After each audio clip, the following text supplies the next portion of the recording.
Good morning, everybody. Welcome to our Thursday morning Parsha class with your Sinai Temple clergy from here in Los Angeles. This week we begin a new book of the Torah, the book of Shmot, the book of Exodus. As we've written in the last couple of weeks, that the book of Bereshit, Genesis, is all about our individual stories, Abraham, Isaac, and Jacob, going back to Adam and Eve, the story of universal humanity. But once we get to Shmot, the book of Exodus, we begin to tell our own story. Ironically, our own story does not begin in freedom, but begins in going into slavery in Egypt. And so I want to focus on one verse, specifically two words, and to see how these two words inspired and informed the rest of our Jewish history from slavery to freedom. We read in the first chapter of Exodus, Shmot, chapter 1, verse 13 and 14. You might hear hints of Passover because we do read this portion of the Torah, specifically at our Passover Seder. V'avidu Mitzrayim et bnei Israel befarech. You're going to hear this word more than once. The Egyptians enslaved the children of Israel befarech. I'm not going to translate befarech, but I'm going to just say befarech. The Egyptians enslaved the children of Israel befarech. Vayemararu et chayehem. They embittered their lives ba'avodah kasha, with tough work. B'chomer of yilvenim v'chol avodah basadeh, with mortar, with bricks, with every labor of the field. Et kol avodatam asher avdu bahem bafarech. That all of the work that they performed was bafarech. Now, most people translate this word of bafarech as crushing hardness, as really tough labor. But I want to unpack this word bafarech both in the Hebrew and then in some of the interpretations of the rabbis throughout history. So you could say, right, the people were crushed by the hard work that they were given. Avodat perech. However, we learn in the Talmud that perech, if you separate this word into two, you get perach, which actually means soft words. So what does this mean? The Egyptians enslaved the children of Israel with soft words. That's a very different interpretation than the Egyptians enslaved the people with hard work. They were enslaved with soft words. The rabbis explain that according to this approach, the way in which the Egyptians entrapped the Jews into slavery to build the Egyptian cities, which we know in a few sentences is Pitom and Ramses, for which they would be paid. It was only after the Jews voluntarily joined the workforce that they were told that they could not leave and began to be subject to brutal and back-breaking labor. The Talmud tells us, the Yerushalmi tells us in the Pesachim, explains that when the Jews initially descended to Egypt, when they got to Egypt at first, they were treated so wonderfully. When they settled in Goshen, which was in the Hebrew, B'meitav haaretz, they were in the best part of the land. But after the death of Jacob's 12 sons, then the Jews were compelled to pay taxes, drafted into the labor force, and eventually forced into slavery. So it wasn't immediately overnight that the Jews all of a sudden got to Egypt and they were slaves. Rather, Abdu Bahem Bafarech, that they were enslaved by what? Not crushing hardness, but by soft words. Words drew them in where they felt that they would be comfortable, and only then did they realize that they could not leave and that they were trapped. We read this, as I said, on Passover, the first part of the verse, Vayemararu et chayehem, that it speaks about they embittered their lives, and that's why, of course, we have on the Seder plate the maror, the bitter herbs. But the rabbis asked the question, what is it about the bitter herbs that can relate to what I just said about Bafarech, that they were entrapped by soft words and not by hard labor? The Talmud tells us in the tractate of Pesachim that maror, the way that a bitter herb grows, not the horseradish in the jar, but the root of the bitter herb, is reminiscent of the evolution of avodat befarech, of this crushing hardness.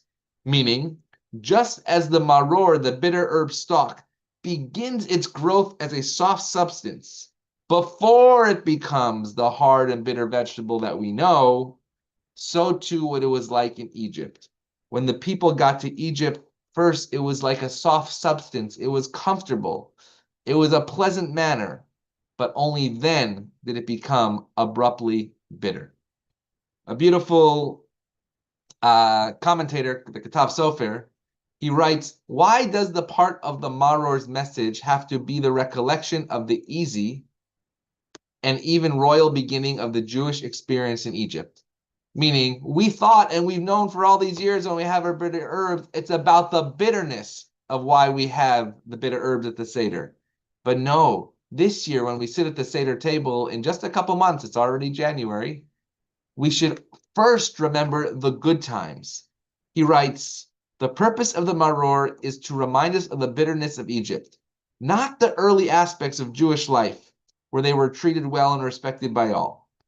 He answers this question by agreeing that it is true that recalling the early years when the Jews lived peacefully in Goshen has no place in the message of Maror, right? The bitterness is not about how we lived so great. The bitterness is about how difficult we had it. However, when the latter years of brutal slavery are viewed in the context of early years, and it becomes plain that this oppression was inflicted upon the Jews by the same people, by the same Egyptians who several years earlier were their friends and admirers, then the bitterness of those years takes on a new dimension.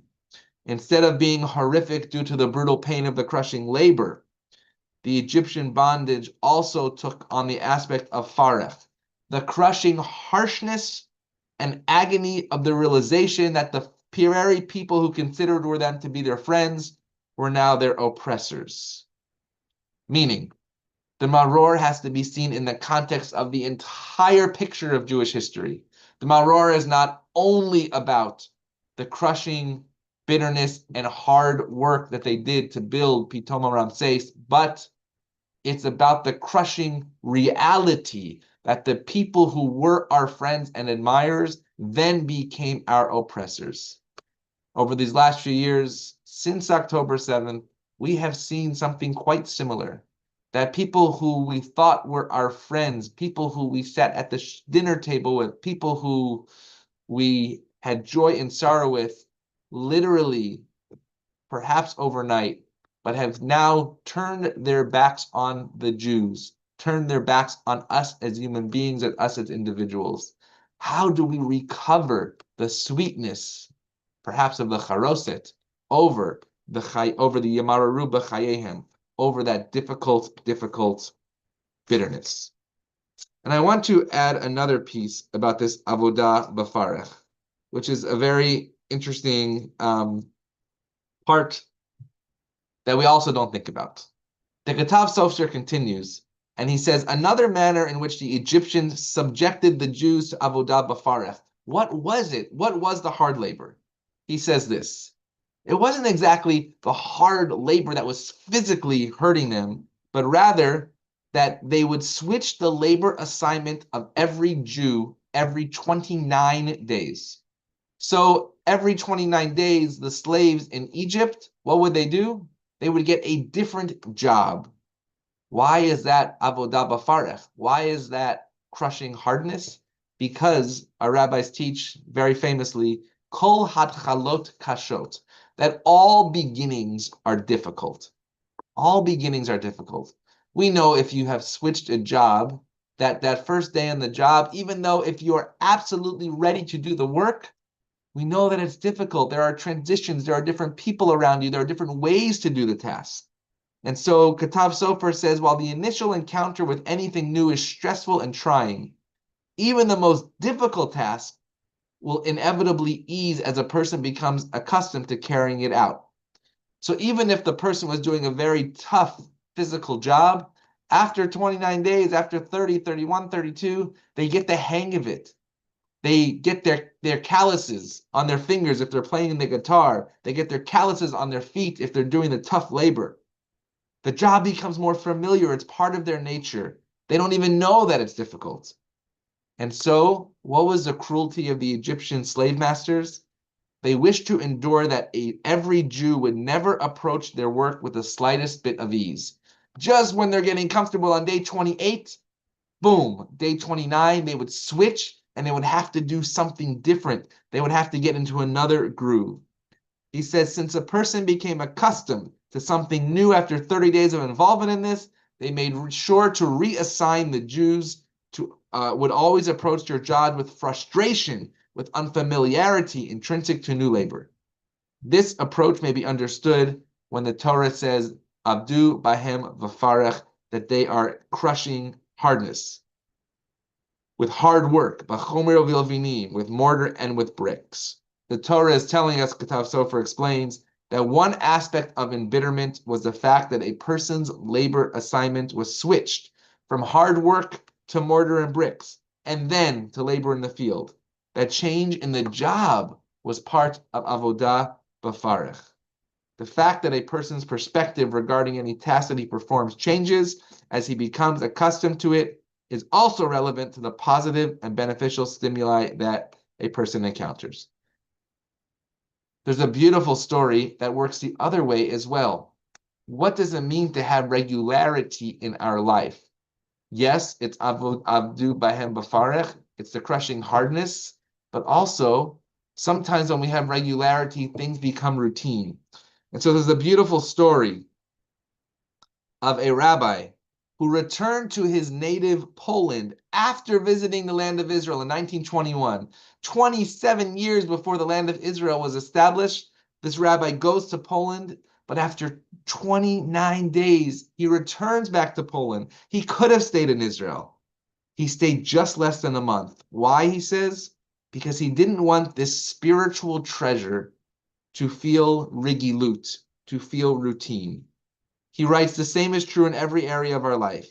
Even the biggest joy dulls as time goes on, until 30 days later, it is already part of a person's everyday life.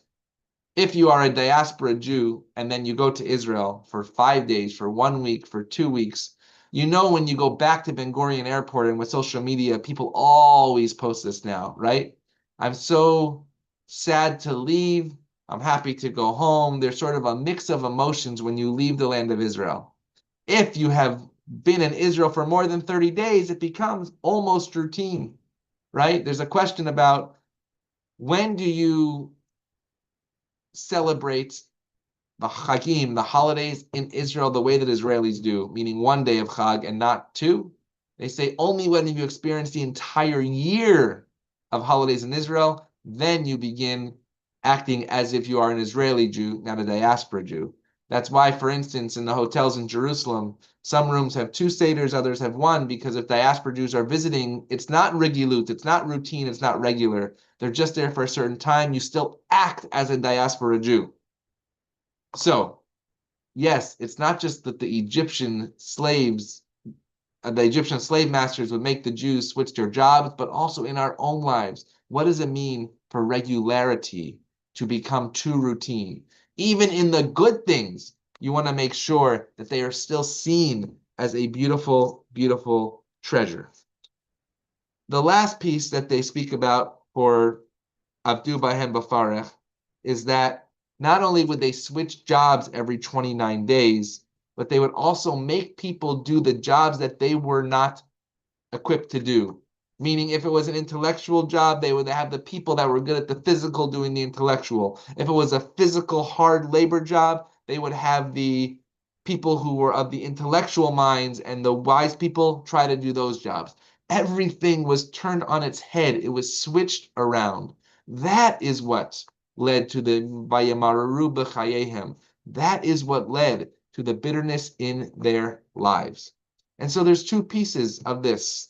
There's the Vayamararu b'chayehem, the bitterness, and there's the B'farech. Now, one other place where this idea of crushing labor is used is actually when we see the idea of an Eved Ivri. That means a Jewish slave. A Jewish slave was somebody in Jewish history who volunteered to go into basically indentured servitude, meaning they sold themselves to another Jew so that they could make money. But it was different than being an Egyptian slave, because the laws of the Eved Ivri, the Jewish slave, there had to be, number 1, treated with dignity, and number 2, the Jewish slave had to know exactly what task they were doing for how long they were going to be doing it for. It's a very different experience than the Jew who was a slave in Egypt. The Eved Ivri, a Jewish slave, had specific parameters of how they were able to be treated by their fellow master, as opposed to the Jews who were enslaved in Egypt, who were abdu bahem bafarech, under these crushing labor. And finally, this idea of renewal and routine. When you think about 29 days, you think about the Jewish month, Rosh Chodesh. And so what do we do every month? The Birkat HaChodesh, the blessing of the new month, where you say, Shetechadesh aleinu et HaChodesh hazeh litova v'livracha. That we should renew our month with blessing and with goodness. We take our experience in Egypt from the slave masters that wanted to make our lives miserable every 29 days and not get us in that routine. And we once again, lehefech, turn it on its head. And we say, no, every 29 days, it should be a season of renewal. It should be a season of prosperity. It should be a season of sustenance. Libracha velo liklala, a blessing and not a curse. And so, as we enter this book of Exodus, the book of Shmot, in this upcoming week, we pray that when we read this narrative of the Jews going into slavery in Egypt, we understand that, number one, we know what the next steps will be. We know we eventually will get to redemption, to the promised land, even though it will take some time. This afternoon at 12 p.m. Pacific time, you can feel free to tune in to the Sinai Temple YouTube. I will be hosting a guest on my Rabbi on the Sidelines podcast, The Intersection of Sports and Faith. His name is Dr. Rick Aberman. He is a sports psychologist who has worked for so many years about how to achieve peak performance. And in it, he says, it is not often about the physical, but it is about the spiritual. It is about the mental capacity of what somebody has, the strength, in order to get them through the Avdu Bahem Bafarech. But he also says, once you get to that peak performance, once you get to that high point, then what does your identity look like? And so as we go through the narrative of slavery in Egypt this year, I want us to think together, what will our identity be when we come through these crushing times? Remembering the befarech, the soft words that got us into the situation in the first place, understanding that while we feel like we might not be able to get out of the situation right now, and we feel that as modern Jews today with the anti-Semitism on the rise, but we'll know that the way that we get through this is by not making sure things are routine, but by treasuring, even during difficult times, the small moments of joy as well. We wish everyone